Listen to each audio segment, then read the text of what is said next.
Welcome to What We Watch When We Drink, a Booze Dancing Entertainment Network podcast featuring lively discussions about movies, TV shows, and anything else that we're watching while we drink our favorite boozy beverages.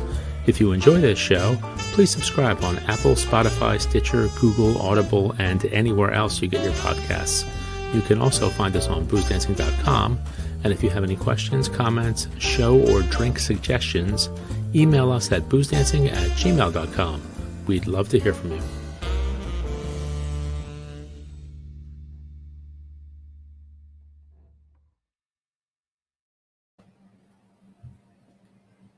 Well, that's nice to hear. We haven't heard that for a while. It's true. It's been a while. It has been a while. Welcome, welcome, welcome. It is a Whiskey Wednesday on the Booze Dancing Entertainment Network. It is What We Watch When We Drink. The Holy Triumvirate is together again to talk whiskey and TV and movies. How are we doing, boys? Woohoo! Woohoo! We have two woohoos. We have a couple of woohoos in the crowd. Three guys, Three whiskeys, a whole bunch of shows to talk about. I think it's gonna be a good night. We're gonna be good. We want to remind everyone that we are live tonight. On YouTube, Facebook, LinkedIn, Instagram. That's it. Instagram, that's it. Big four. That's right. Don't forget to go to boozdancing.com for all your news and notes and reviews, especially from these two gentlemen who love to sit around the murder table and review all kinds of fun things like whiskey and cigar humidors and what else? Anything people mail us, anything at all. Send us something, we'll review it. You send it in, we'll review it. We got a lot of whiskey. We got some beers. We got some coffee liqueur coming for September 29th, National Coffee Day. Oh, there we go. All you coffee drinkers out there. I think I'm the only coffee drinker on this podcast. I think you are. So lots of fun stuff on the on Instagram and wherever else you can go to the website boozdancing.com and check out all the fun reviews and such. Tonight you can definitely join the crowd and you can hop in and ask questions, hop in on the chats on these various channels, and we'll be happy to respond possibly.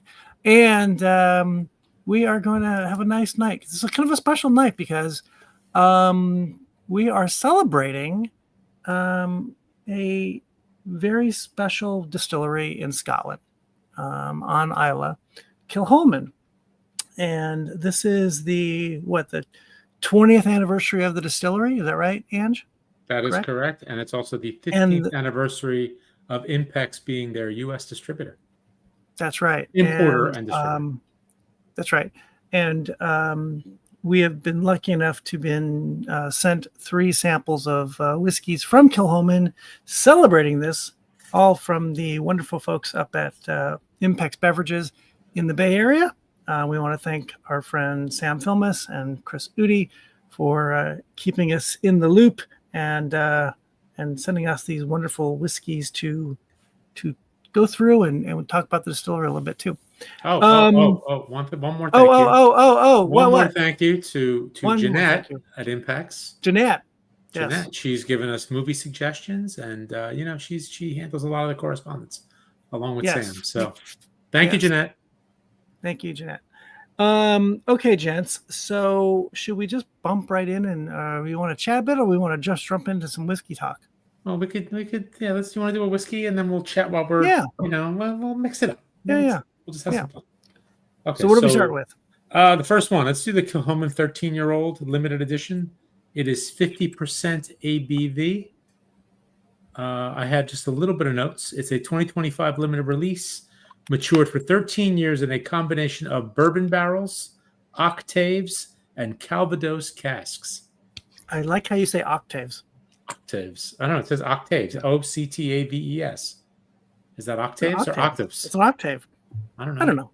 I don't know what that is, but I don't know what that is either. But that's okay. I don't care. At the end of the day, I'm concerned. I believe it's what goes in my glass. Kind of barrel. Yeah. Yeah, I guess. 8-sided barrel. I don't know.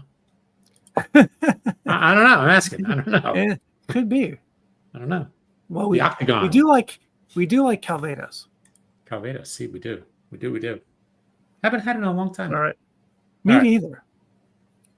See now, I say Calvados, right? And I know it's an apple brandy, correct? Correct. So as soon as I go in, I smell like apple pie. Yes, that's the problem with these. When you know too much going in. Well, I just know that. I don't know much. I don't think know it might anything. be peated too. Just a little bit. A little smoky apple.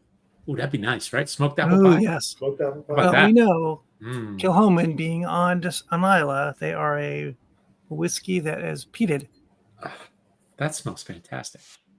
It really does smell I fantastic. gotta say, that smells really good. Mike, thoughts? I hate you.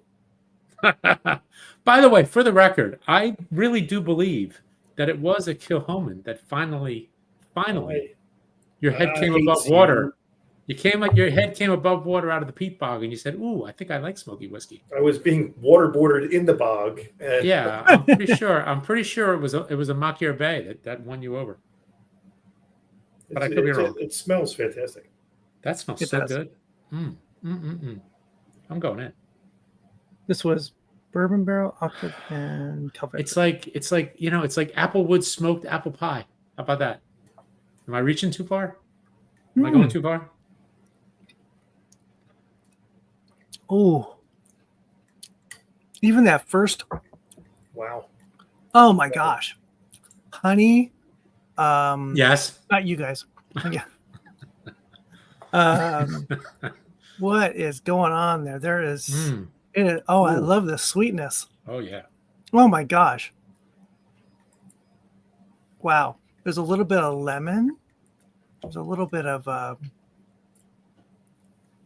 maybe a little cinnamon, a little spice of some sort. An apple vinegar barbecue. It's just so good. Oh, speaking of that, how was the pork? Well, that's what we had that again tonight. That's what I'm thinking. That's what I'm saying. How was the pork? It was so good.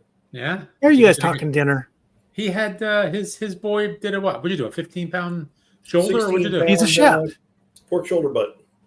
Smoked it. He smoked wait, is it a pork shoulder or is it a butt? It's pork shoulder butt. I guess it's the back leg. No, it can't be. The shoulder's in the front. It can't be the back leg.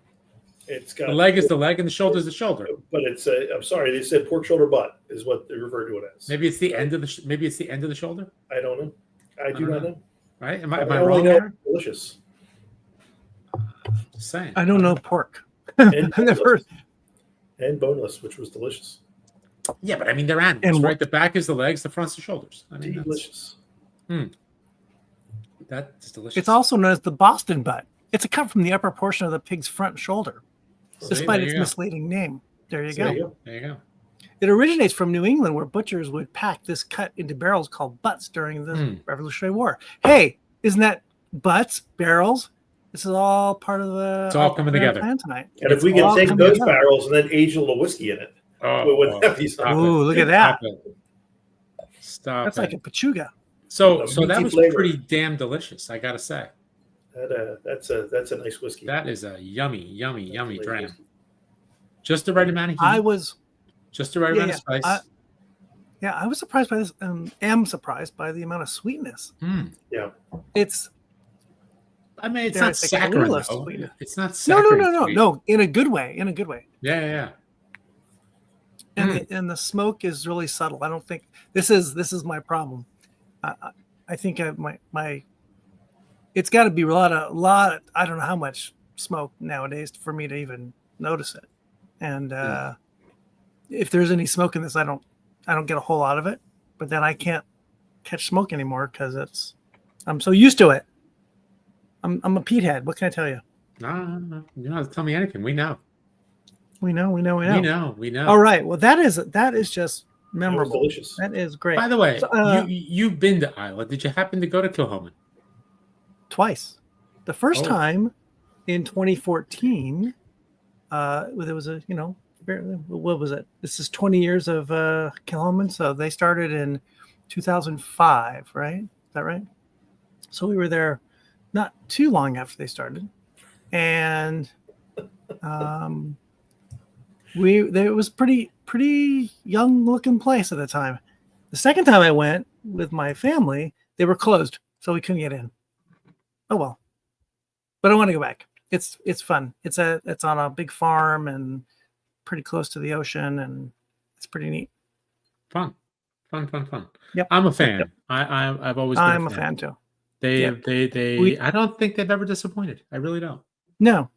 When we've had on Anthony's son, remember that long ago? Oh yeah. Was that stream? that was like the 5-continent thingy? Yes, in one night. Yep. Yeah, That was pretty wild. a long time.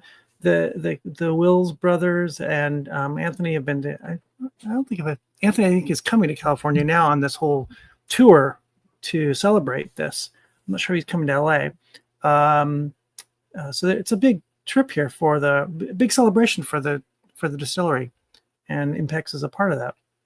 So cheers to them on 20 years. That's impressive. It is. They used to be when I was there, they were the brand new youngest distillery on the block by 200 years. Everyone was like really old compared to them, and now they're not the youngest anymore with all these other distilleries. No. They're a teenager. They're not, a kid. They are a teenager. Well, a 20-year-old actually. They can almost drive. They're an adult. Can they buy property? What are you going to be 21 to buy property? I'm not sure in Scotland. But it's probably like 5. If you can sign your name, you can buy property. All right, so we have gotten through the Kilchoman 13-year-old limited edition. We are going to sip on this a little bit while we talk a little bit about TV. This is what we watch when we drink. So we're going to talk about what we've been watching. We're going to go around the room, and everyone's going to tell us about one thing they've been watching, and then we'll move on. Maybe 2 things that we've been watching. Where should we stop? Michael, what have you been watching lately that we want to know about? Wednesday. Oh, Wednesday. I've read about Wednesday, yes. The first half. Wednesday. The whole thing. Both halves came out. Oh, you started. Okay. So one, they dropped the other one. We watched them both. It was very good. Very good. Interesting story. Well acted. They had much more of a role for Catherine Zeta-Jones and Luis Guzman this time around. Guzman. In season 2. Guzman. Yeah. It introduced some more characters. And it's Luis. It was really well done. Yeah, we were watching it. We just started the second half of the second season. And how many episodes in total? I think it's like 4 and 4, maybe 5 and 4. I think something like 4. Yeah, I don't get this. I saw something about this a couple days ago. This annoying trend to splitting seasons in half on streamers. It doesn't. I mean, I'm sure some of it's based on the calendar. What's going on in between. Because it's already made, it's already shot. They're not finishing anything. Just release them all. If you're gonna do that, just release them all. I don't get it. Well, it's the same thing with a streaming service releasing one a week. You have them all. Release them all at once. Just put them out. I know it's silly. I think it's fun. I mean, it gets a little. Some of the style of humor gets a little old. Yeah. Wednesdays was a little bit. Of course, if you don't know, this is based on the Addams Family comic from years ago, and slightly based on, I guess, the TV show from the 60s, maybe a little bit. A little bit on the movies. Yeah, and a little bit on the movies, right. Catherine Zeta-Jones plays Morticia, and what's his name? Luis Guzman. Luis Guzman plays Gomez, and Jenna Ortega plays the star, Wednesday. And then there's lots of characters that come in this season. Steve Buscemi's the head of the school that Wednesday's going to. He's always funny. We like Mr. Buscemi. How's my paisan? Is he good? They have him with an outrageous red wig and, and some very large teeth. Yeah. So they certainly camp him up quite a bit. And they portray him as like the worst, happiest principal ever. He just true. Yes. My favorite character this season is Fred Armisen playing Uncle Fester. Yeah, Uncle Fester. For a couple of episodes. He's pretty funny. And Jenna Ortega is really good. She seems like she's Wednesday. Whenever you see her in real life, she's almost like Wednesday. And they expanded the role of her roommate, and they introduced a new younger character who is like her, I don't know, her right hand, I guess, the person she gives tasks to that she doesn't want to do herself. Yes. So they've Really it's not just a single character. They've really brought in a lot of people this year. And speaking of right hands, I think the unheralded star of the series his thing, a right hand. His thing. That hand is very, very funny. It's very, very well acted. Whoever's hand that is, it's very, very well done. Very good. Ange, you got a show? Beginning of the summer, probably in July, I watched The Hunting Wives on Netflix, which stars Malin Ackerman as Margot Banks, Brittany Snow as Sophie O'Neill, and I mean these are the three big stars. There's a lot of other people, but and Dermot Mulroney as Jed Banks. Oh, so I'll give you a little bit That's of a name. storyline. Yeah, Sophie O'Neill moves to deep East Texas and succumbs to socialite Margot's charms. Her life is soon consumed by obsession, seduction, and murder. It's a sleazy good time. It is a sleazy, trashy show. Is that their tagline or is that your line? That's my tagline. Okay, it's a sleazy, trashy good time. I don't think I know this. What's it on? What's it's on Netflix. Netflix. I've heard of it. Brittany Snow was in what was she in? What were those movies? The Pitch Perfect. Pitch Perfect movies. She was very good in this. Malin Ackerman's been around. I can't think of what she was in. She's been in a lot of stuff. I just can't remember what she was in. But she was good too. And Dermot Mulroney, he plays Malin's husband. And there's just a whole lot of stuff going on. There's a little murder. There's a little mayhem. There's a whole lot of sex. We like all that stuff. There's some humor. There's some guns because there's the Hunting Wives. There's a whole lot of drinking. So it was all right. Brand name stuff? Any brand name whiskey in there? I don't remember. I mean, there was probably a lot of tequila. Where's it supposed to be? Like East Texas. Yeah, it's East Texas. It's in Texas. And Dermot Mulroney plays a guy who's running for office. And Malin Ackerman, she's got a bit of a sketchy past, but she's married to him. And, just a lot of things that happen. A lot of things. It was an interesting show. That's all I'll say. 6 or 8 episodes?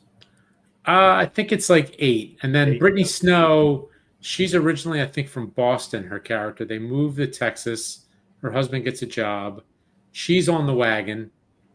There's a whole backstory to why she's on the wagon. And things go a little off the rails. Things go a lot off the rails. There's a little bit of a murder mystery thing going on. There's all kinds of stuff going on. So, again, like I said, it's a sleazy, trashy good time. No, 1. 2 seasons? So far, 1 season. As far as I know, it's only 1 season. I don't know if it's been renewed. Okay. And it's based on a book. Yeah. I don't remember what the book is. I guess The Hunting. Are you excited about season 2? I don't know. If there is one? If there is one, sure. I want to see where it goes. There you go. Sure. Why not? Nice. You? Okay. So I'm just going to read the synopsis on this one. Deb, a 40-something single mother, is trying to rebuild her life with her boyfriend, Dev. Her 2 adult daughters, Josie and Billy, still live with her and complicate her life. The older sibling, Josie, is navigating mental illness and her sexual identity. Her younger sister, Billy, is in toxic relationships. This show is called Such Brave Girls, and it's a British sitcom on, I think it was on Hulu. Oh, it sounds hilarious, doesn't it, Mike? It is. It actually really is. It's weirdly hilarious. Okay. Imagine, but it's British. It's British humor, right? This woman who doesn't have a lot of money. She's her husband has left her. As the story, the recurring theme is, he went out for tea bags one night. Went out for tea and never came back. What'd you say? He went out for what? Tea. Oh, okay. Tea. I thought you said something else. Nope. And she's been dating this gentleman who has a job. He's got money. He's got a huge house. And she's just trying to get in that big house away from their small little home that her and her 2 daughters live in. And this gentleman never pays for anything throughout the whole series. He never pulled out a card. She's always having to pay for things. She has no money. It costs. She just, card gets impounded. So rich. I don't know exactly. That's right. And her 2 daughters, they're actually really real life sisters. They are Kat Sadler I think she's a stand-up comedian. in England. She wrote this thing herself, and she's the more despondent, sexual identity searching daughter who actually has a boyfriend who lives with her. Her boyfriend is obsessed with her. She wants nothing to do with him, but he pays attention to her, so she kind of like has him hang around. Yeah. And then the girl and her sister is obsessed with one gentleman who is like the town Lothario. He's got girls everywhere, and every girl thinks he's got, they're the one, and turns out that he's kind of scamming them all, but no one can figure that out. So this daughter does everything to stay in his heart. It is crazy. It is very funny. It's a lot of female humor, female sensitive humor. It is wacky British stuff. And I what's it called again? Such Brave Girls. Such Brave Girls. Okay. Is it a recent show? Brave Girls. It came out in 2023, I think. Okay. Is what it says here. Two seasons. And I didn't notice this, but the titles of all the episodes, the first one's called Such Happy Girls. The second one's Such Unavailable Girls, Such Birthday Girls, Such Outdoorsy Girls, Such Friendly Girls, Such Daddy's Girls, Such Kept Girls. It's very funny. Sorry? I see a pattern. There's a pattern, yes. If Norman Lear was still alive, would he be stealing this British show and trying to put it on CBS at some point? Probably would, and change CBS it around. Night, yes, a show yes, coming to you. Correct. Yeah. You're correct. It's very funny. Anyway, Such Brave Girls on Hulu. That's my first pick. Why don't we go around again, and then we'll have a whiskey when we do that? Okay. Mike, got an Evelyn? I really haven't watched much of anything besides the Phillies. The Phillies? And they're on the West Coast now, which is brutal because the games don't start until 10, and then they keep running until 1:30, 2 o'clock in the morning. They're brutal. I have a tough time staying up to watch Phillies here in LA. I have a tough time staying up till 9:30, 10 o'clock to watch end of games too. It's the problem. The late night thing is youngest tough. Just started back to high school, and he's had to forego watching these two games. And then he comes home from school and says, "Did you watch the game? What was it? How was it?" Because the Phillies had big rallies back and forth with the Dodgers. Yes. They go up, the Dodgers go up, back and forth. And it was very exciting baseball for so many games into the season. You don't expect really much exciting baseball left. And it's really something to watch two teams play that are both really good teams. Yes, and from my standpoint, it's really horrible to watch a team implode here at the end of the season with a very bad bullpen. Well, but we are seeing how well they played, though. They rallied back, and but we are seeing some great 5 innings yesterday. Well, we are. I was going to say we are seeing some greatness. The Phillies have an amazing player in Kyle Schwarber, and the Dodgers have this unicorn in Shohei Ohtani, who last night, as this is live tonight, last night he pitched 5 no-hit innings and then hit his 50th home run of the season. Jeez. Show off. Of course, no one has ever done that. Also, his 50th home run season, 2 in a row, which only a couple of people have done. And Aaron Judge will probably do that again too. So we are definitely seeing some greatness, and those two guys are probably going to battle it out for MVP of the National League till the end of the season here. Yeah. So, and then maybe they'll meet again in the playoffs. We'll see. Ange, got another one? Yes. There's a show called Love Life. Love Life. And it was one of the first shows when HBO Max launched back in 2020. Yeah. It was one of their first shows. And it was on there for a couple of years, and then it got dropped. And then the show was hanging in limbo for a year or two, and now it got picked up by Netflix. So both seasons are on Netflix. Season 1 is with Anna Kendrick. She's the star of the show, and the storyline revolves around her and her love life. And season 2 is with William Jackson Harper, who was one of the stars. He was one of the stars of The Good Place.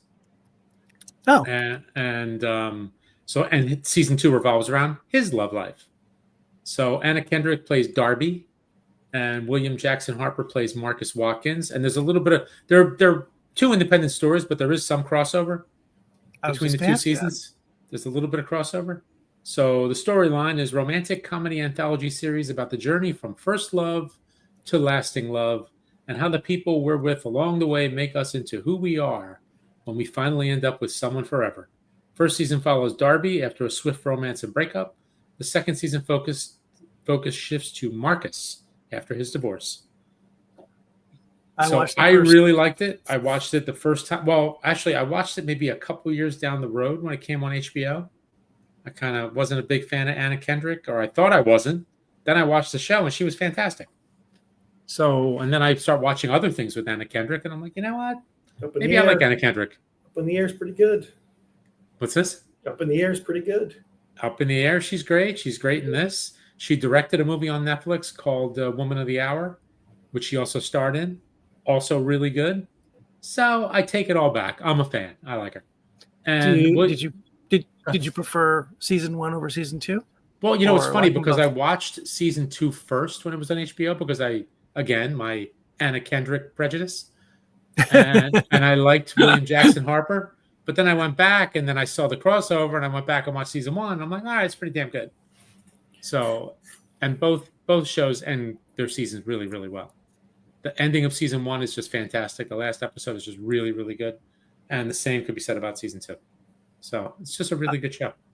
I need to finish it. I started when you told me about it the first time.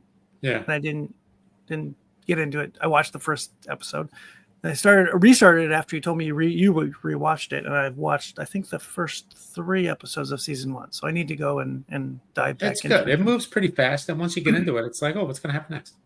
So it's really good. It's fun. It's funny. It's touching. It's good. Do we know if there's another season coming? I don't know. Maybe now that it's been picked up by Netflix and maybe it's doing okay. Yeah. You know, for whatever reason, HBO Max dropped it, and I don't know. Who knows? Good. All right. A lot of other shows have come back because of Netflix. Yeah, this is true. So, very true. I just finished The Paper on Peacock, which is it's not really a reboot. It's a sequel. I don't know what you'd call this of The Office. Right. Yeah. And starring, let's see, how do they call it? In Toledo, Ohio, the same documentary crew that followed the workers at Dunder Mifflin Scranton, PA branch 20 years earlier focuses its efforts on the Toledo Truth Teller, a historic but declining Midwestern newspaper trying to resurrect itself with volunteer reporters. I'm sure that goes well. Yeah, it doesn't. It's from I think the same folks that ran The Office. Yeah. Same folks, same style, mockumentary style, starring Donald Gleason. Yes, he is the yes. So the story is the documentary team goes to where they're trying to go back to the office scenario, the Dunder Mifflin, and they're not there anymore. And it turns out, remember, they were an office supply company, right? Yeah, right. Closed. Paper, and they got bought by some bigger company, and they got moved. They got absorbed by a company that has all kinds of paper products, toilet paper, tissue, all kinds of paper products, and they get moved into. That's not really. Whatever's left of it gets absorbed and put into this bigger building, and there are all these paper companies, all subsidiaries in this one building, which used to be this old newspapers building. And the on the same floor in the same bullpen is this newspaper crew, which are basically just putting out like internet stuff and clickbait. That's all they're really doing. They're not even really a money making thing except for the clickbait. They're not really a journalism factory, and they're on the same floor as the guy selling toilet paper. They're in the same office. It's kind of weird. And Donald Gleason comes in to be the new editor in chief, and he's got these he used to be toilet sales guy of the year, toilet paper sales guy of the year for the same company, and he came in, and now he wants to bring back real journalism, bring back small time news, the whole thing. And he's got these group of people who don't really work hard and don't need to because they're just putting out clickbait. There's one person that is really into a journalism person who really wants to be a real journalist, and she is Chelsea Fry, I believe that's her name. Mayor Pretty is the actress's name, the character's name. And of course, Donald has to fight against there's a couple folks that are above him that work for the bigger corporation, and they don't really they're happy with the clickbait attitude. They don't want to do anything more complicated, more newsy, and he's kind of bumbling as a editor in chief of, as you can imagine, Donald Gleason. He's American. There's no more Irish accent. And there's one character from The Office who somehow made it to this is Oscar Martinez, who was the accountant back at Dunder Mifflin, and now he's kind of the same thing at this place. So he's the one thread that still connects them. It's fun. I think if I was watching The Office again, rewatching it, this is how my reaction would be the same. I wouldn't be laughing. I'd think this is funny. Funny. Yeah. But I wouldn't be like laughing. And that's how this. Yeah. Yes, it's not a side splitter. It's fun. The whole attitude is fun. It's The Office, but it's not laugh out loud funny. Yeah. So it's gotten a lot of great reviews, I think, and I think it's already been renewed for season 2. Donald Gleason's great. He's great, and the love interest reporter she's great too, and all the wacky characters on the around the edges are fun.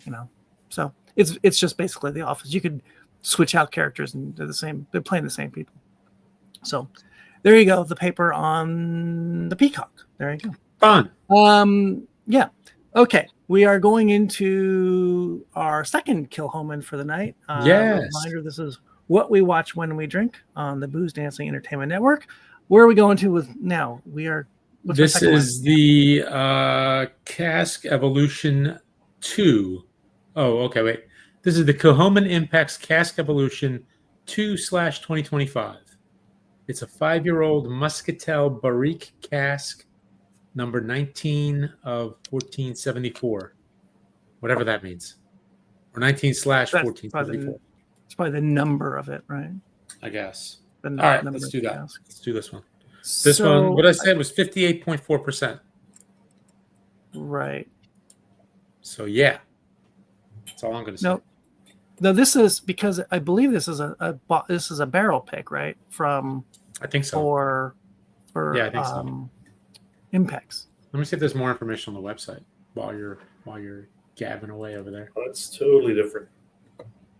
Is there anything on here? Let me see what it says here. Okay, the Muscatel. This single cask, bottled at 58.4 ABV, exclusively for Impex Beverages, was matured for 5 years in a fresh Muscatel Blanc Barrique. During its maturation, the muscat cask has added layers of honeysuckle and stone fruit, which balance beautifully with the natural citrus and peat smoke character of Kilchoman single malts. All right. Oh, that is very different. Yeah.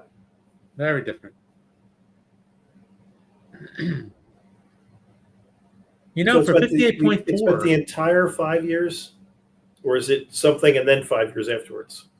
The muscat, it says 5-year-old, so I guess just the 5 years. That's what it sounds like, right?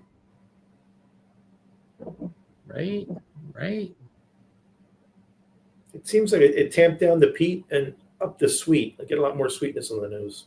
That sounds pretty good. Tamp down the peat and up the sweet. Look at you. Yeah.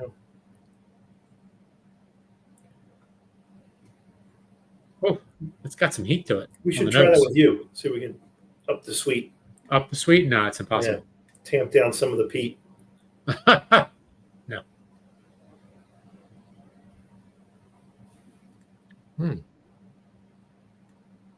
Ooh, that's a hot one. That's a hot one. You know, for 58, I thought it'd be hotter. Can't hear you, Aaron. You're on mute. There we go. Can you There hear you me now? go. Yep. Dark fruits.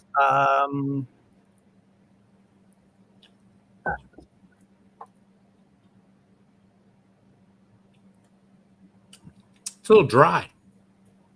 Yeah. It's got some dryness to it. Trying to finish. Yeah. Well, that's good, though. I like that. I get a little bit of honey. Not so much. I don't know about honeysuckle. I don't know what honeysuckle tastes like. But maybe a little bit of honey. Maybe some peaches. Rich. I hate saying that, but rich.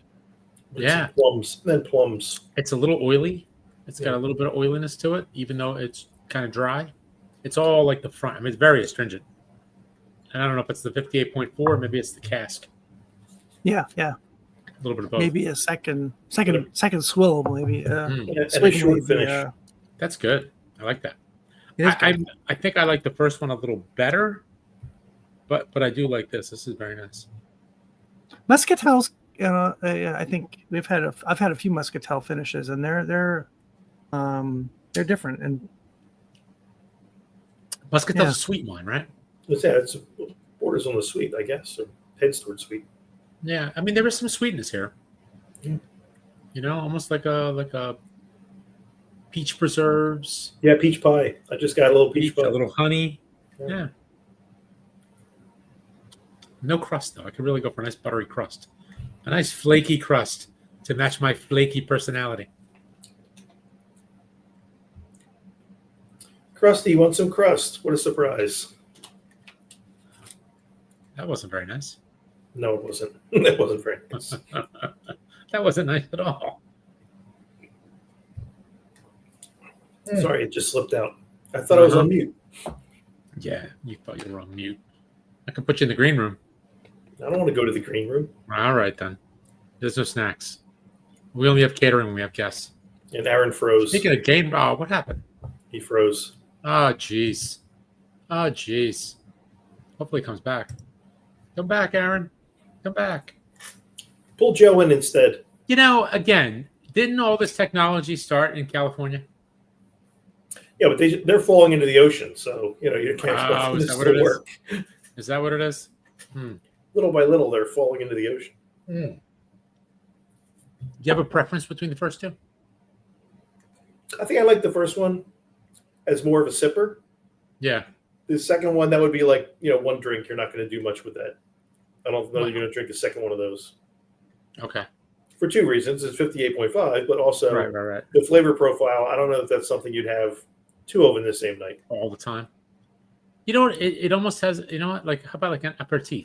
Like just to kind of get you started. I'm always looking for something to have after dinner. That would be delicious. No, before dinner. This would be before. Before dinner. I'm saying to get you started. I thought you said for dinner. No. Before dinner. Before dinner. Before an aperitif. An aperitivo. I thought you were saying for dinner. A little aperitivo, maybe some cheese. With a nice some cheese with some jam on it. Maybe I'm always looking for the one to have with dessert. Yeah. Well, no, the first one goes with dessert. Yeah, but the first one you could drink outside of a meal. This one will be great with a meal. Oh, geez. Or your cheese plate. His Wi-Fi's flipping out.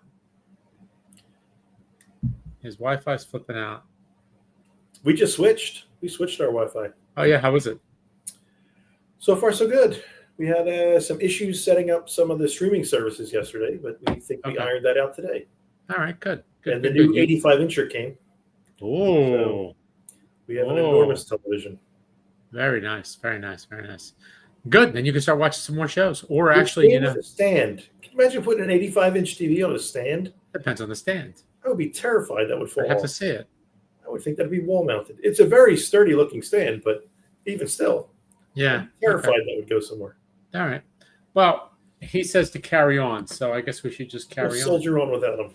Let's carry on, wayward son.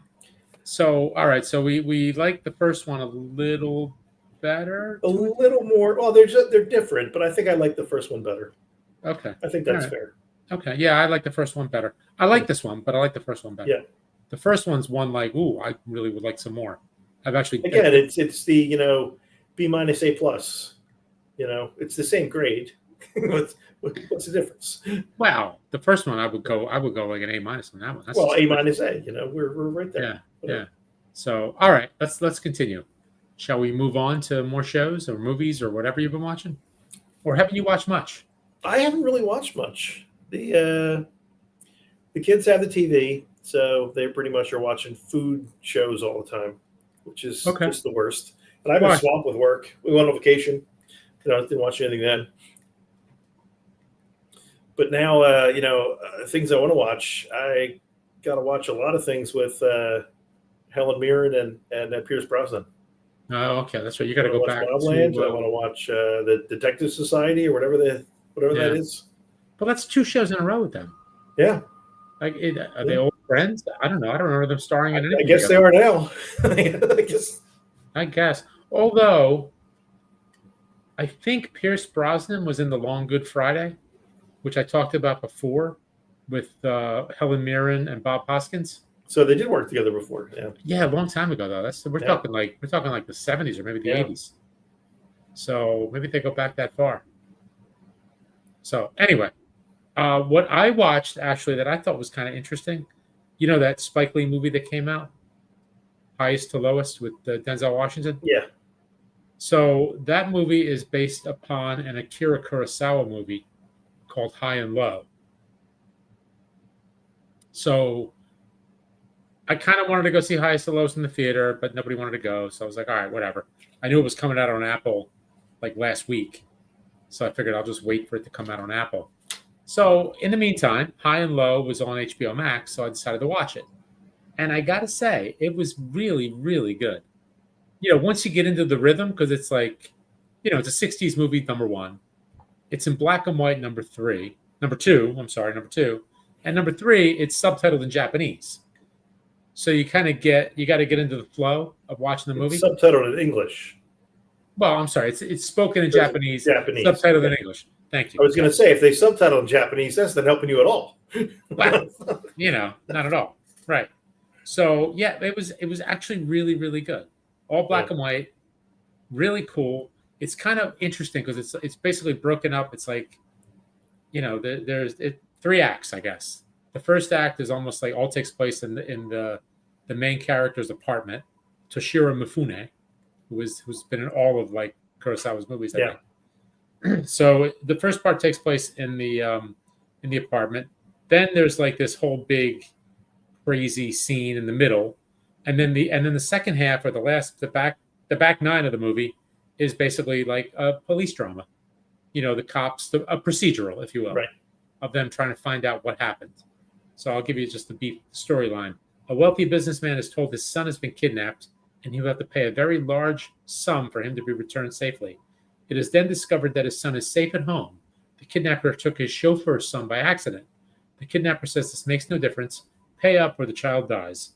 This leaves him with a moral dilemma, as he really needs the money to conclude a very important business deal. So it was really interesting, and it was really cool to watch. Unlike I always hear Akira Kurosawa, and I'm thinking always about the samurai epics. Right. This was like modern day. Right. Because it takes place in the 60s, and the guy runs this like shoe factory, and there's a bit of I don't know what you want to call it. There's a bit of a war for who's going to run the company, and he's putting up a lot of money, and then unfortunately this thing happens, and he's kind of strapped for cash, and it's just the dilemmas. What does he do? It was pretty interesting. It was really, really new chauffeur, obviously. Well, what was cool about it too is just a lot of the stuff, the way it played out. Right. There was all this talk about public relations and this, that, the other thing, and your perception if you do this, and what if the public finds out, and all this kind of stuff. So it was pretty interesting. It was really good. Have you watched the Spike Lee one yet? I did. What did you think of that? I watched it I watched it last week. What did you think compared to the first? Oh, compared to the first, it's not good. It wasn't good. It was good, okay. It's not as good. It's not good. They changed some things. Wow. Like I liked the second part of the first movie with the whole police procedural. Right. Then like with the second movie, it almost becomes like, like The Equalizer or Taken or whatever. and it's a little far fetched. It's a lot far fetched. So it gets. They talk all the time about like it might have been like a director like John Ford or somebody talking about remaking great movies, right? And the response was like, "Don't remake great movies, remake the terrible movies I made, the ones that didn't work. Why would you remake a great movie? Like you need to go in and like take what I did wrong and make it better." So for Spike Lee to go in and take a Kurosawa movie, like, why would you take that one? Why don't you take a different movie? Yeah, I mean, supposedly the Kurosawa movie is one of the most, what do you want to call it, influential crime movies. Yeah, but you're just like, why remake that movie? Why don't you remake something that wasn't very good? Yeah, what is going on with Aaron's sound? You got some crazy sound going on there, buddy. But anyway, going back to the highest to lowest. Yeah, I don't know. It was just very odd. The dialogue wasn't great. Yeah. You know, I didn't like the speechifying. Denzel wasn't his usual really good self. I don't even like Jeffrey Wright all that much. Wow. It was just. And you love Jeffrey Wright. I do like Jeffrey Wright. Jeffrey Wright's fantastic. Who doesn't love Denzel? Denzel's usually pretty great too. So I don't know what he's doing over there. What is he doing? I'm back, guys. Sorry. I'm on my iPad now. Let's hope you're on your iPad now. Okay. Yeah. I don't know how this is going to work with a recording thing, but whatever. We'll figure that out. Yeah. So highest to lowest, not as good. Yeah. It was a little bit. You know, the music was like intrusive. You know, it was like the constant music going on in the background, that melodramatic score, right? Which sometimes works in a Spike Lee movie. I didn't think it worked in this one. Yeah. I thought it was noticeable. It didn't add to it. So yeah, I don't know. It wasn't good. So he took a long time off, and this is the movie he makes coming back, and you're kind of And you know, maybe if I didn't see the first one, right, something to compare it to. Yeah, the first one was really good. It was really really good. I mean, it's a little long. It's like 2.5 hours, but you know, it plays out pretty well. And again, once you get into the rhythm of the first movie, it's very good. And there's this one scene in the middle where they're like basically the guy pays the ransom to get the kid back. It is really well orchestrated. It was really cool the way they did it because it all takes place on a train. Right. And it was good. It was really really good. So yeah, that's what I got. Thoughts on that whiskey, Aaron? Is it my turn? Well, you didn't finish your thoughts on the whiskey, did you? I like it. It's surprisingly drying. You know, yes. It's maybe because the ABV is so hot, but I like it. It's a little bit one of those confusing whiskeys to me. It's a little bit. There's a little too much going on. Maybe I don't know. I think I need to have a lot more to really see if I love it or not. But it's a little bit country and a little bit rock and roll, and you can't really put it together. Correct. Yes, I am the Donnie and Maria. We were thinking that I thought it would be good with dessert. Angelo thought it would be good to start the meal with like a cheese plate or something along those lines. I think I lean towards dessert because of the Muscatel. Yeah, it feels like a later in the evening kind of whiskey. Yeah. See, I think the first one's more of a later in the evening kind of whiskey. That one, like the first one, I could have as dessert.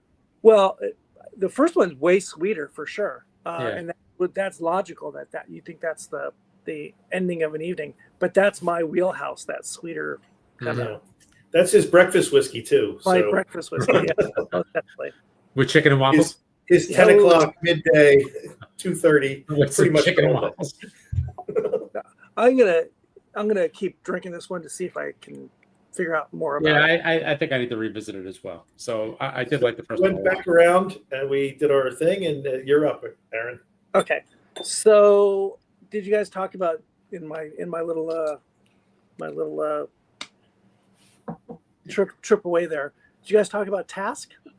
No. No, I didn't get to that yet. But I talked about high and low, the Kurosawa movie, and then highest to lowest, the Spike Lee homage to the Kurosawa movie. In a nutshell, skip highest to lowest, watch high and low.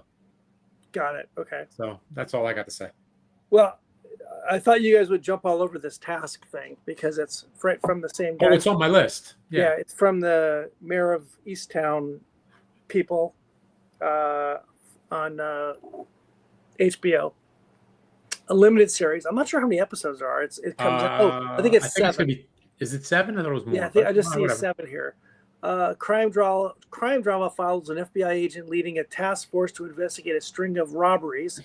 Premiered on September 7th. They've only had 2 episodes appear so far. It's from Brad Inglesby, who created Mayor of Easttown. Stars Mark Ruffalo, who's the FBI agent who is put in. He's kind of at the end of his career-ish, and he's I think he's at the end of his rope. End of his rope too, and he has to be the leader of this task force to figure out these crimes that are going on. Tom Pelfrey, I believe. I'm pretty sure he's the bad guy, right? Kind of, yeah. Yeah. So he and this reminds me of another show, Ange, that we watched, I think on Apple. You'll know what this is when I started describing this. He and his partner, they go through the trash cans of certain houses to determine what's going on in that house. And then they go in and figure out that house is like moving drugs. Oh, wait, this show or the show that was on Apple? This show. Yeah, okay. And what was that legal, what was that, Dope Fiend? Oh, yeah. Where, right. So those guys They're were robbing the stash houses. Robbing, right. So this is what these guys are doing. They're robbing the houses that are run by drug guys. Basically, they're Omar. Correct. And so it's going great until they get and they go in wearing masks, right? So nobody can tell who they are. And then one of the, and they've hit a bunch of houses, so that's why the FBI is kind of involved here. And then they hit one house that is the turning point because there's something bigger going on. I don't want to give it away, but there's something bigger going on, and they've kind of involved themselves, and they have, and they lose. There's a third person in their group too that their third partner, and so because it explodes, and then there's a kid involved. That's really when Mark Ruffalo's group has to really, pick things up to figure out what's going on. Right. Ruffalo is a former priest. We learned in season 2, episode 2, and he came to the FBI in some crazy fashion long ago. But he's Mark Ruffalo. He's scruffy. He's just Mark Ruffalo. He's got a lot of issues here at the end. He's got family issues. He's got his own issues. He drinks too much. Blah blah blah. And have you watched the first 2 episodes? I've watched the first 2. I don't know that I love it yet, but I think I will. It's getting better. It's definitely building. I think I will like it more into it, but so far I'm not totally in love with it yet. So, but I wanted to bring it up. Good. It's good. So far, it's good. I like Pelfrey. What's he from? Where do I know him? Pelfrey was what's her name's brother, Wendy's brother on Ozark. Right. Ozark, yeah. And he was also in Banshee. He was like the cop that was with the with the white supremacists. Yes. Yeah. Yeah, he's good. He's really, really good. He is really good, yes. He apparently got his start in soap operas. Oh, that's interesting. And he's I think he's a Rutgers grad. So there's a definite, Eastern PA. Oh my God, yeah. All the hoagies and the talk about the Phillies, and they got the wah-wah and all that stuff. The drinking Yingling. Did you listen to what? The Watch? I listened on the second. I listened about episode 2. So they make a reference about how whether or not this follows the Eagles season. Right. Did you hear that they talk about season 1 or game 1? Right. If they get to 5, then they won't have an episode. They might skip it. Yeah. It's really, the references will be funny. It's pretty funny. I mean, Ruffalo's like basically he's a borderline alcoholic, if not a full-fledged alcoholic. Correct. And he's drinking vodka out of a Phillies baseball cup. Yes. In the game. The woman that plays Maeve. Who's Maeve? This is Pelfrey's niece. She's really good. She's really very good. she's going to be, I think, a star by the end of this thing. I think she's English. Oh, really? That's funny. All of them. The only ones that are American, I think, are Pelfrey and Ruffalo. Is that true? I didn't know that. All four cops are either Irish or English. Oh, that's really funny. And Maeve is, I think, English or Irish or whatever. I don't know what the hell's going on with that. That's really funny. Well, what's her name from Mayor of Easttown? Right, English. Right? Yeah, British. So that's episode 2. It's just rolling. It's I would say it's HBO's new big hit or big thing right now, right? Yeah. It's good. It's well done. It's been pretty good so far. Episode 2 was really good. Yes, I like 2 better than 1. Yeah, 1 was maybe a little bit too much. What do you want to call it? Stage setting, Yep. Yeah, it's going to set the table first. The second one's starting to the second one's starting to pick up. Yep. Sure, you have another one while we're here? Sure. So the other one I watched on it just came out on Netflix, and I like these limited series shows. 5 episodes. It's called Hostage. Okay. How was that? I really liked it. British political thriller, directed, starring Saran Jones and Julie Delpy. You guys know Julie Delpy, probably. Yeah. French. As a fictional, they're both the British Prime Minister and the French Prime Minister, respectively. An international summit between the French and British leaders goes awry when the husband of the British Prime Minister is kidnapped and the French president is blackmailed. It's kind of a convoluted story, but Saran Jones, she's the British Prime Minister. Her husband is a doctor who is on a trip to French Guiana with some other doctors to help a village of some sort, and he is the whole team is kidnapped. While this is going on, the 2 prime ministers are trying to figure out the British health system is a mess, which I believe it really is actually a mess, and no one can get cancer drugs. No one can get any important pharmaceuticals, so they're trying to get an emergency shipment from the French.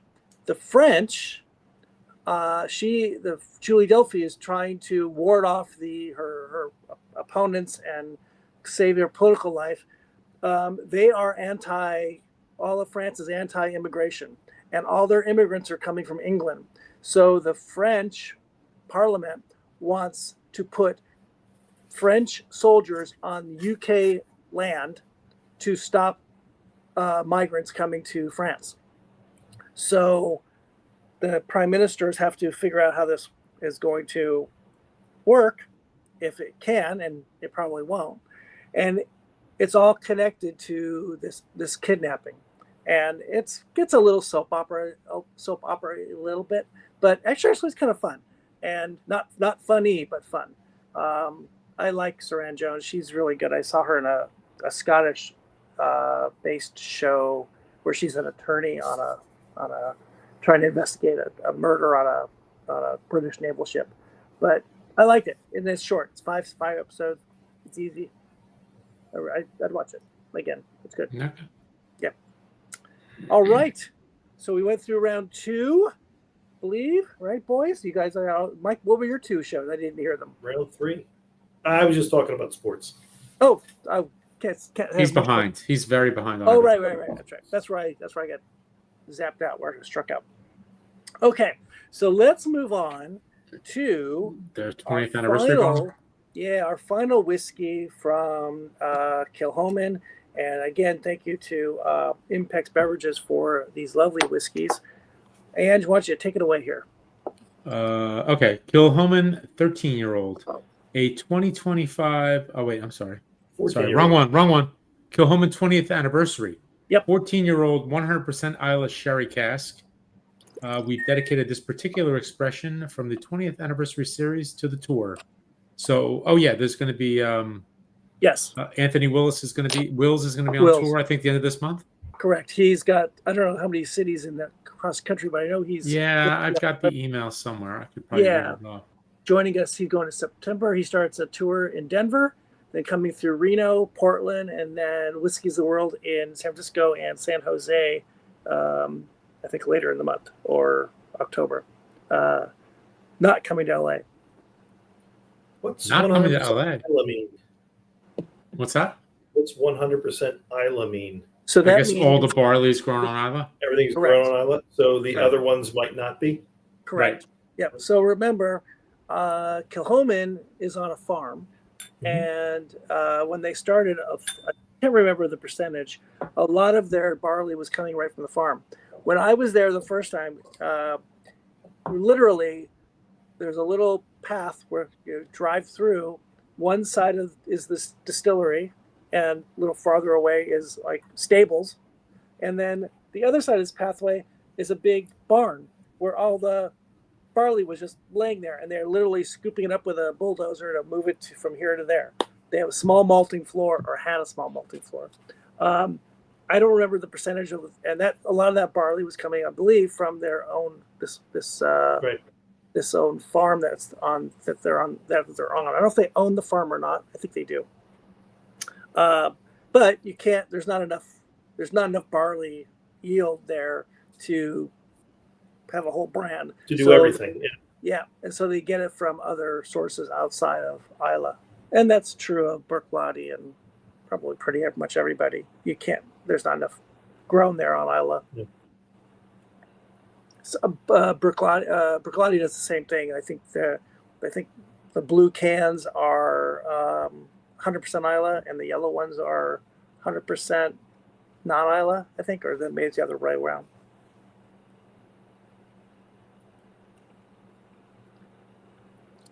Ooh.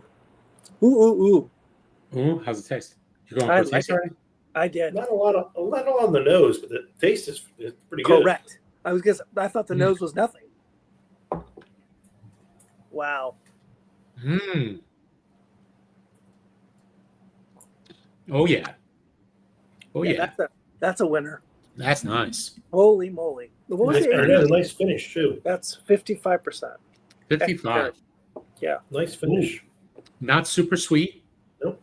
A little bit of dryness going on, tip of the tongue. A little bit of that nice brown sugars and molasses maybe. Then you get some stone fruit. Boy, that's delicious. Sherry rolling through. Mm-hmm. And then it actually is a little short, but a nice finish too. Yeah. It's so. Well, that's good. Yeah, this is one where the first taste and the second taste were pretty much the same. It didn't change a lot for me. Yeah. That that second one, the first taste was not standout. Second got better. I really like this a lot. This is good. That's delicious. I mean, we've had their sherries before. We have, right? Right? And they do a really nice job of it. Yeah. What's that? They really do. Is it the Mocker Bay? Is that the sherry cask? I don't know if it's a sherry cask. I don't think that is. No, that's Senang or whatever that is. Senang, right. So, I think the Mocker Bay is a bourbon cask, isn't it? Correct. Yeah. Yeah. They have. I remember being there, and when you go into a store that has a fair amount of Kilchomans, you can see over my shoulder, maybe. I got 3 right there. Yep, boxes right there. I love their boxes. The colors are just great, and when you see them all, I remember being at a Kilchoman that first time, and we were in a tasting room, and they had like one of every. And this was 10 years ago, so they didn't have a whole lot of expressions back then, but it was just everything is a different color, right? That brown one you can see over there, maybe that's a bottled in bond. I think it's only for the U.S. market, and it's a light brown. And then you got the Mocker Bay, which is blue. And then you've got the red one, which is a single cask for our whiskey club. And it's kind of a red finish because it was a port cask. So I really enjoy their bottling and their packaging. It's really great. Really great. You want to taste the rainbow? You get the rainbow. And then isn't one of them is purple. Oh, that's the Sanig, I think, is purple, right? I believe. Yeah. I'm looking at their website, and there's the Loch Gorm is that kind of a black sort of colored cask labeling. What's this green one? Batch strength is green. Sanig is purple. Yeah. Mocker Bay is blue. Yeah. I like it. I love it. That's cool.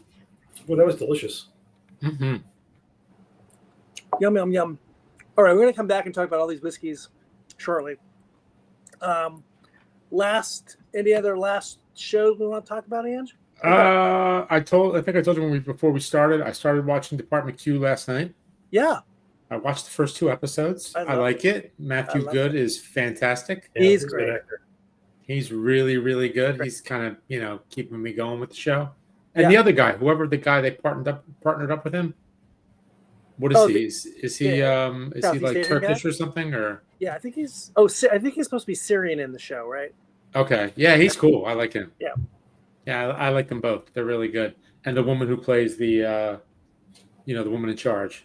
What's her name? Oh, she's great. She's done a lot. She's Irish. She's great. Yeah. Is that Leah Byrne? Is that DC Rose Dixon? I think that's her. Okay, yeah, she's good. Oh, I'm not sure if it's her or is that the assistant? I don't know. I don't know who these. I can't tell who the people are, but she's very good.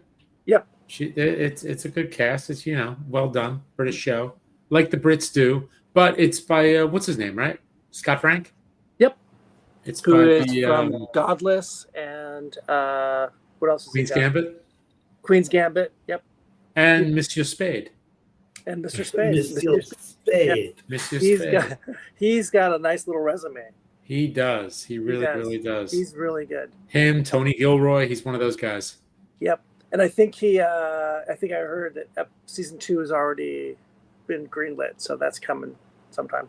Okay, cool. I enjoyed it. I really had fun with it. It's based on a series of books. I think they're like Scandinavian noir or something. Yes. So basically, all of this isn't everything he does based on books. Probably, yeah. But I mean, you got to start somewhere, right? Why not adapt it? Yeah. It's all good.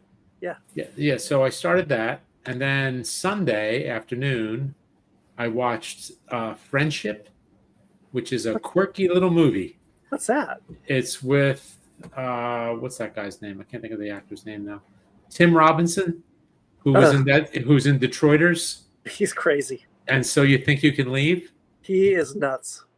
Oh, is it So You Think I Should Leave? Is that what I don't know. Yeah, I think that's his. Is that the skit show? He's insane. He is nuts. He is absolutely insane. Yeah. And it's him and Paul Rudd and Kate Mara. Oh my gosh. Paul Rudd's great. That's Paul Rudd's really good. It's a really uncomfortable watch. I had to stop and get up and just go back to it. Tim Robinson's whole ethos is making you uncomfortable. Oh my God, he's the king of cringe. He is the king of cringe. Yeah. He's really good at it. So yeah, it goes, a suburban dad falls hard for his charismatic new neighbor. Is that Kate Mara, I hope?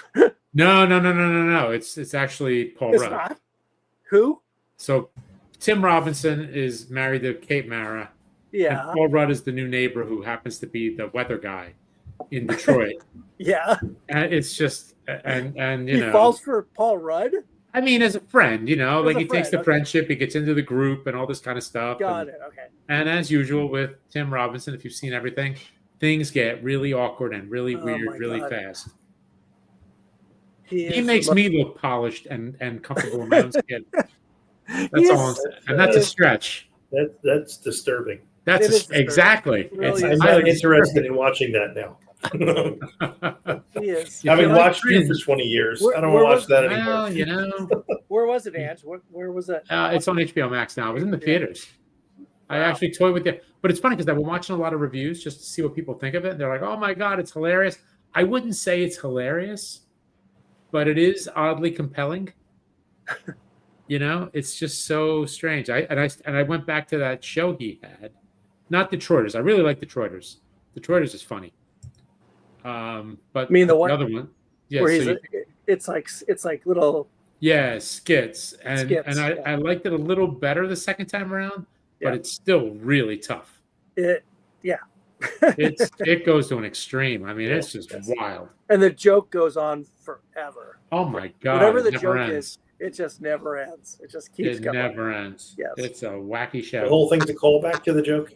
Yes. Yes. Have you watched any of it? The show? I've watched the show, yeah. Not all of it. Oh my God. The whole thing with the gift and the receipt and the gift receipt. Oh my God. That's classic. Yes. Oh, you got what was that thing called? What do you call it? Cow pie? You got a cow pie on the receipt. Oh my God, I think I'm dying. It was crazy. Yeah, he's funny. It was out of control. It's out of control, and it just keeps going. That's good.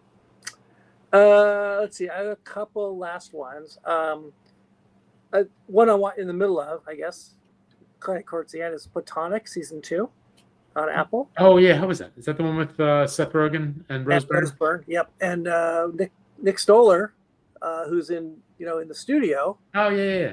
He's the director, and he just won an Emmy a couple nights ago. Yeah. Studio did great at the Emmys. That's all Seth Rogen and Nick Stoller. I really like it. It's I don't know where it's going. It's sort of maybe it's not going anywhere. If you didn't see season 1, Rose Byrne and Seth Rogen are platonic friends. They've known each other since at least college. She's married to an attorney. She's got 3 kids. Was running a bar with a friend, or they were brewing their own beer at this bar in downtown LA, and he's always, of course, as we've talked about this before, that Seth Rogen is pretty much the same guy in every movie or every show, and he's Seth Rogen again. And his brand gets picked up by this big company down in San Diego, and he starts dating the woman that runs the company, and he's just getting himself into places that he shouldn't get to, and Rose Byrne tries to help him out. And there's this weird thing with her and with her husband. Like, why are you and Seth Rogen so close? It's just, because it's a platonic relationship, and just it's kind of mad. It's very madcap because there's a fair amount of crazy Keystone Cops chase scenes and things that go on. It's very fun. It's really fun. I don't know where it's gonna go. I mean, what's happened. And Seth Rogen and Rose Byrne are getting Apple money, right? They're getting Apple money. She was in the other one, Physical, right? She was in Physical. He's got that. He's got the studio, which is gonna, huge hit for Apple. So it's fun. It's for him, he set a record. He got 4 Emmys in 4 categories. Did he really? Really? I didn't watch any of it. What do you He won for actor in a comedy, and then he won for best comedy, best director, which he shared, and best writer, which he shared. Wow. Okay. Well, and the last person to do that was Dan Levy for Schitt's Creek. Wow, that's pretty great. He got supporting actor, not for best actor. Interesting. Well, I love Seth Rogen. He's very funny, and he's even though it's sort of, he does the same thing a lot. His characters are kind of similar. I think he's really funny. It's like Bill Murray, right? You would just keep watching the same. Yeah, Bill Murray plays Bill Murray. That's right. That's mm-hmm. Yeah. The other 2 things I watched, let me get you. They're both maybe kind of weird. One was on HBO. Maybe I think it was HBO. The Eastern Gate, which is a political drama, I guess. More than political drama. Heard about it from the guys on The Watch.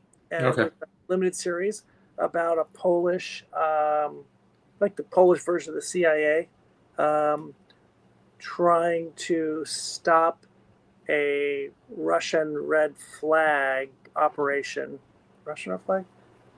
Yeah, Russian red flag operation at the Polish border. And the actress has to go into, I think it's in Belarus. She has to go into Belarus and pose as the head of the consulate in the Polish consulate in Belarus, and try to figure out what the hell's happening. It's gritty, it's dark, it's in Polish, but it's really good. I think it's 6 or 8 episodes. Really, really good. Whatever you call that kind of drama. I mean, there's bad military guys going on that are Belarusian, that are basically working for Putin. There's a Ukrainian aspect to it all. There's a NATO aspect to it all, so it's a little bit timely. I think I was reading somewhere that, remember how we kind of go through these like periods where the Spanish stuff is really hot right now from Spain. or it's the Korean stuff that's coming out is amazing. Well, now there's like this whole Polish movie and TV industry that is really pumping out some good stuff, and Netflix is buying up a lot of it. So really good. Highly recommend it. Eastern Gate.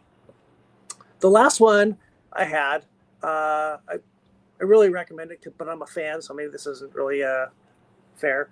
I think it's on Netflix, is the documentary about Devo, the band. Oh, really? Yeah, it's really good. I think Devo is, about 55 years old now, the band. They started on the campus of Kent State. That was Mark Mothersbaugh? Mark Mothersbaugh and Mothersbaugh, whatever. Mothersbaugh, and his brother Bob, and Jerry.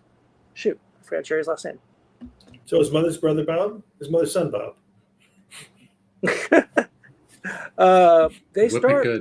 They start while they're on campus. They don't all know each other, but they kind of come together on the campus of Kent State in 1970.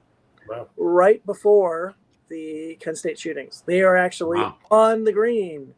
These guys are students, and they were already counterculture to begin with. They were already trying to find new ways to express their art, even before they got into music. And the Kent State shooting, where they knew people that were shot, they were on the ground. Set them off. Yeah. Set them off, and that got them into. And it was right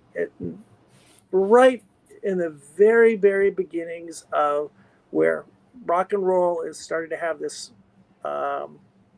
post hippie era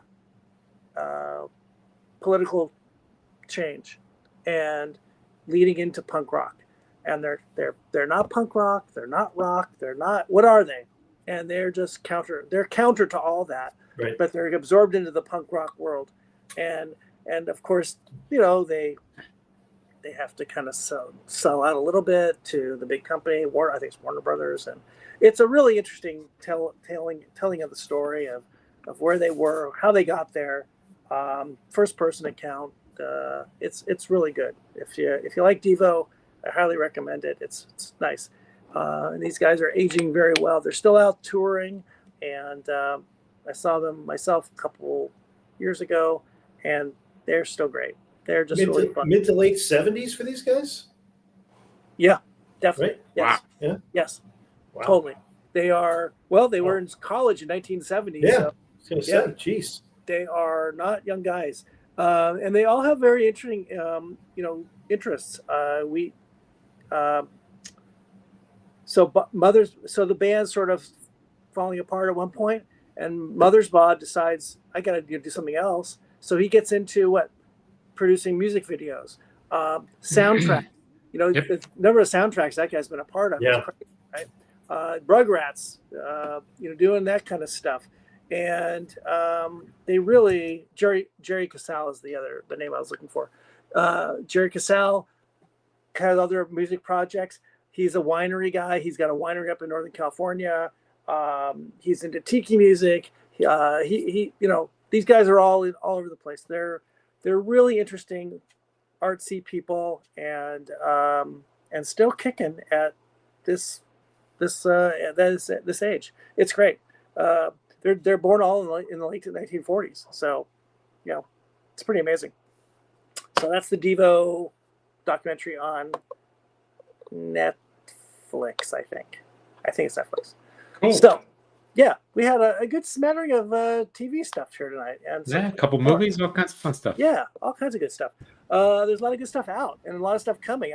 It felt like a month or two ago, there's really nothing to watch, and all of a sudden it's just boom.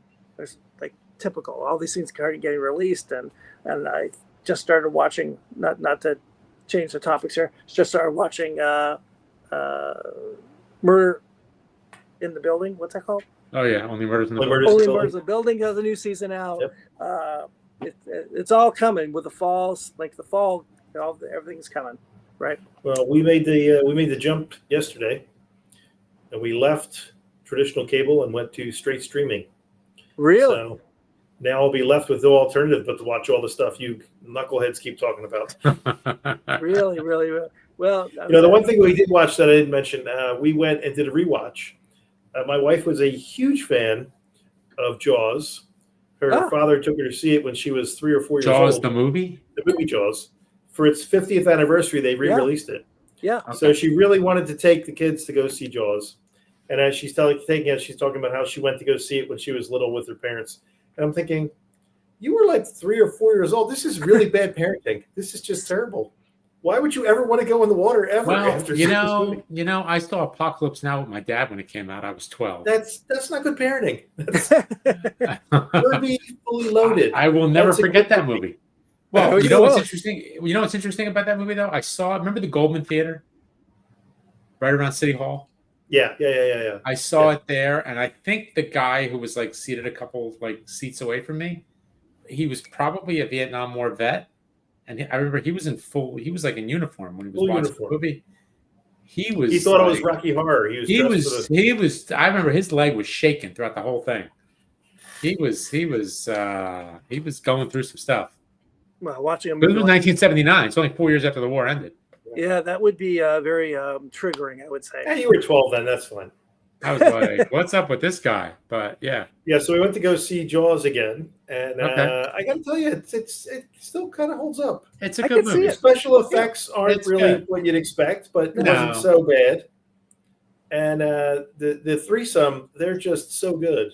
You know what though? I don't like Richard Dreyfuss at all. They're so good. Yeah, but in that he's very good. He just chews the scenery. Just give him my drapes, and he'll just chew the curtains. I think, off the topic here, thinking back of that era and those Spielberg movies, I can see them all really holding up. Yeah, not a lot of them do. I could see E.T. holding up. I could see what's the Close Encounters. Not a fan. I mean, if you strip away the special effects because of the era, it's 50 years ago. The storytelling is still really good, I think. He puts together a good cast. Oh yeah. I mean, I don't deny his talent. I'm not a big Spielberg fan, but I can't deny the man's talent. Yeah, Scheider's really good. Scheider's good. Richard Dreyfuss is good as a young Richard Dreyfuss. This is probably one of his, and of course Robert Shaw movies. Shaw's he's talking about a guy chewing scenery. That guy's incredible. But it works though. Yeah, that guy's incredible. I don't mean in a bad way. I mean every scene he's in, you're just like, I don't want it to end. I think I need a bigger boat. And when they do the whole thing with the tattoos going back and forth, getting who got bit, all the scars and everything, and you're just like, right here, Mary Louise, she stole my heart. No, I'm glad. I don't know anyone else that saw the 50. Was it any different? Did they do anything different? Yeah, I'm gonna guess they digitally remastered it so that the visual aspect of it is improved with the new technology. Yeah, but they didn't like redo the special effects or anything. No, it's added still scenes. Bruce the Shark doing what Bruce the Shark does, and But it was really good, and you don't realize that's John Williams. Yeah, that's right. I'm like, wow, how about that? Yeah, they're all John Williams. Yes. How about that? Yeah, but you don't really like. Your first big movie, you got John Williams to be the guy, but at the time, I guess maybe John Williams wasn't the guy. Yeah, the guy was 50 years ago, right? He was probably like 30. Star Wars. Yeah. But it was really well done then, and I enjoyed it now. What year was Jaws? Was that 77? 75. It's their 40th anniversary. Oh, it's 75. Okay, yeah, because then Star Wars was 77. Rocky was, I think, 75 or 76. Yeah. A lot of good stuff, man. The 70s were a hotbed of movies. It really was. Yeah. Now, since we're talking movies here, I never go to movies because I can't stay awake. I actually went to a movie recently. I actually saw The Naked Gun. Oh yeah, that's right. I saw that too. What's it called? Naked Gun. Naked Gun. It's just called Naked Gun. I think it's just The Naked Gun. With Liam Neeson and Pam Anderson. It was okay. You saw it too, right? I saw it too. I forgot about that. It wasn't great. It was okay. It was okay. There was a couple places I did laugh out loud. Well, I think it was only one scene that really laughed the most was the whole thing with the car and the hot dogs. That was funny. Yeah. The thing that you don't realize is that Leslie Nielsen's a complete banana. Yep. And he doesn't turn into the skid. He is inside the skid when things turn to him. He caused the skid. And you wonder, like, when you get Liam Neeson to do this, is he going to be able to do that? And he's just as wacky as Leslie Nielsen was. Like, he just is like, sure, why not? What do you do? Okay, sure. He's in a Ted movie. He's in Ted 2. Oh, and Seth MacFarlane asked him, "Could you be in this?" And he's like, "Yeah, all right, I'll be in it." And his whole scene involves buying a box of Lucky Charms and making sure he's allowed to have it because it's or a box of tricks, because tricks are for kids, and he's not a kid. You sure I can take this? You sure I'm allowed to have this? He's like throwing extra money on the counter and trying to put the box under his jacket. He's like, "No, man, just buy the box of cereal. What's wrong with you?" Yeah. I'm not a big Liam Neeson fan, and I wish there was somebody else that did this, was the Right. lead. I would have probably enjoyed it more. It's hard for me to get past that. It's Liam Neeson from all these serious movies. It's just crazy that he would be in this. It is crazy. It is crazy. He was. I guess you're insane. Sure. I thought Pam Anderson was really good in it. She was. Right? She was very good in it. Yeah. And everyone else was. It was actually a very good homage to the first movie. It crossed some lines that you wouldn't expect. But like lines crossed today, that nowadays everything gets canceled if you say anything wrong. Look at Jimmy Kimmel today. I was surprised they went to some places that they did. Yeah. Which I enjoyed, because the first movie and Airplane, all those shows did that. All that the Zucker Abrams group were always about pushing the limit, and they were. This kind of did that a little bit. I mean, I wish it did a little bit more. I don't love those movies. I was never a big fan of them. I mean, they're okay. I like them, but I don't love them. I loved them. And they've got the whole Marx Brothers things going, where it's just joke after joke after joke after joke. Which you like. So the Naked Gun show was a TV show for like 8 episodes after the movie. Police Squad, and it's been showing on one of these channels that it's all old TV shows. Pluto, it is so funny, and Leslie Nielsen is so great. He is so great. He's like Ted. Ted Knight? Ted Knight, right? Like he's Ted deadpan. Knight, who's like this classic actor who's playing this deadpan character. He's so good. It's just really funny. And so, would I recommend it? I don't know. Video. If you're a fan of the original movie, sure. Don't go in thinking you're going to see the original movie, but go in thinking this is going to be a nice tribute to the original movie. You will be entertained. You'll be entertained. Yeah. So boy, we outlasted our regular list, and we went into a couple other places, which was fun. Let's revisit these whiskeys again, and thank our friends at Kilchoman, because we have friends there, and Impex, because we have friends there. Sam and Chris, thank you very much, and Jeanette for sending us these wonderful samples in the celebration of the 20th anniversary of Kilchoman. Congratulations to them all. Talk about these last 3 boys. What do we think about them all? They were all very good. If you like that sort of thing, well-crafted whiskey with lots of flavor. I mean, sure, they're okay. They've done a lot in 20 years. Absolutely. It's pretty incredible. The anniversary is only for 20. I thought it was going to be like you said, 200 years anniversary. I didn't realize they're a 20-year. They're only 20 years old. Coming out of the gate, they started knocking people around. Yeah. Yes, they really did. They were the new kid on the block, and they are now not old timers, but 20. Remember the original 2 and 3-year-old whiskeys. That's right. Yeah, I think I'd say that the 13-year was my favorite. Yeah, I would agree. Yeah, and then the 14-year, and then the Muscatel. That's not saying that I didn't like all of them. Correct, but if you have to pick a favorite, it's like children. Right, exactly. Exactly. I gotta pick a favorite. I love that the 13 Christina. and the 14. Yeah, I love the 13 and the 14. They're really great. Speaking of that, did you take a test? Yeah, she took a test today. Okay, good. Sorry, we got a doctor in the house. A doctor. Almost. Oh, congratulations. Practically, Almost. doctor. We'll find out next week. Okay. But yeah, so the Muscatel, really nice whiskey. I just don't see drinking that regularly. Like with Emil, you said as an aperitif or a digestif, sure. The sherry cask, that was boy, if you like sherry whiskeys, that's a really good whiskey. Yeah, it's really good. But as for like an everyday, I think the 13 holds up with anything else you drink on a daily basis. I just poured a little bit more, and it is same. That's a great whiskey. It's a great whiskey. so. You know what? You know what we didn't do? We didn't cheers. Oh, we did not do that. How did we? No. So you know what? So cheers. Well, this is to Kilchoman. Yeah. And their 20th anniversary. Yes. Cheers. Well done. There you go. All right, boys. Anything. Good for me. That was great. That was great. And again, cheers to Kilchoman. Well done, and hopefully another 20 to 100 years for you guys. To Anthony and his sons and the whole crew there. Or at least for as long as we're still alive.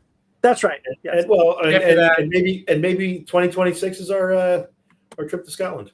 Oh, I would love to go to see them. There you go. I gotta tell you, their brand ambassador, Catherine McMillan, is just really wonderful person. Really fun, really nice. She's been here to California a couple times. She's great. So cheers to them. Cheers. Thank you again to everyone at Impex. Thank you again for sending these wonderful samples. This will be out on a podcast in about a week or so. Yep. Correct. Thank you for tuning in. If you were tuning in on all our little places online, and we will see you soon with another live stream / podcast very soon. So you play us out. All right. Cheers, folks. Cheers. Cheers.